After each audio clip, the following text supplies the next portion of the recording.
Happy Dashera everyone! What is Dashera is all about? Let's listen to a story that will tell you all about Dashera.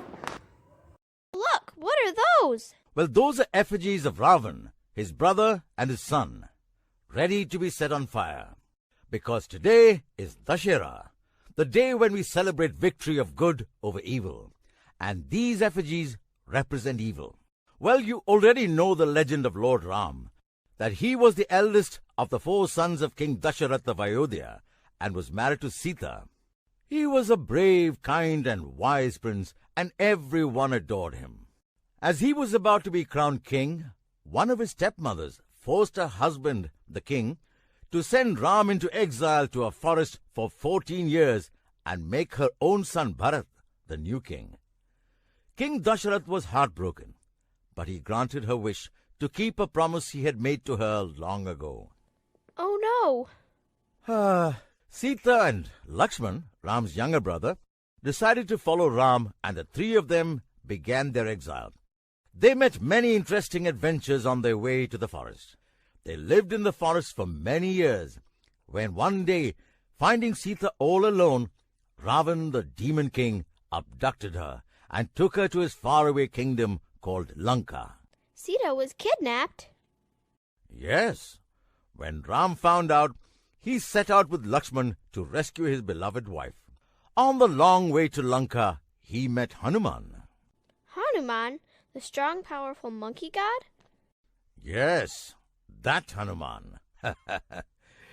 He became Ram's great devotee and follower and helped him not only to raise an army, but also to fight and win the battle against Ravan. Oh, Grandpa, please do tell me more about the battle between Ram and Ravan. Well, Ravan was a great devotee of Brahma, the creator god. He received the nectar of immortality as a boon. This nectar was placed under his belly, and he would not die until the nectar lasted. On the other hand, his brother, Kumbhakarna, and son Meghnad had also pleased Lord Brahma and received boons. What were those boons, Grandpa?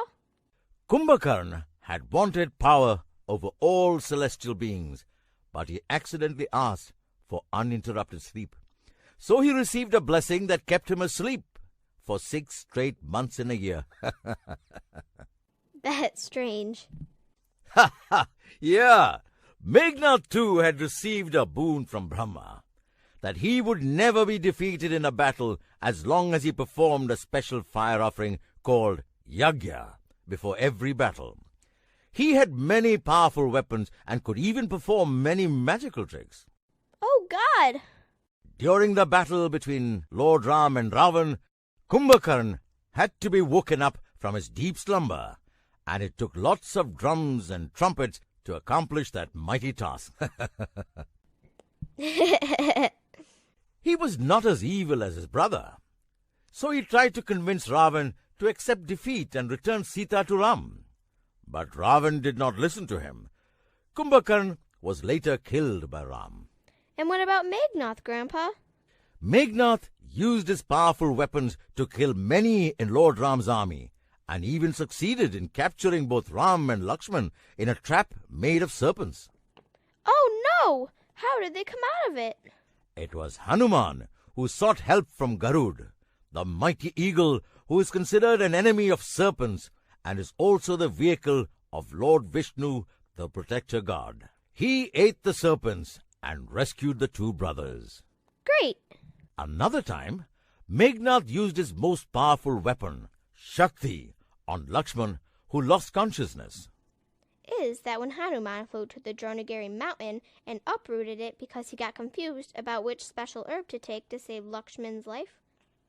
Oh, yes, Tomty. You know the legend well. And Lakshman is saved for the 2nd time. Yes, but Lakshman has had enough. He decides to disrupt the sacred fire ceremony being performed by Meghnad and finally kills him. Phew!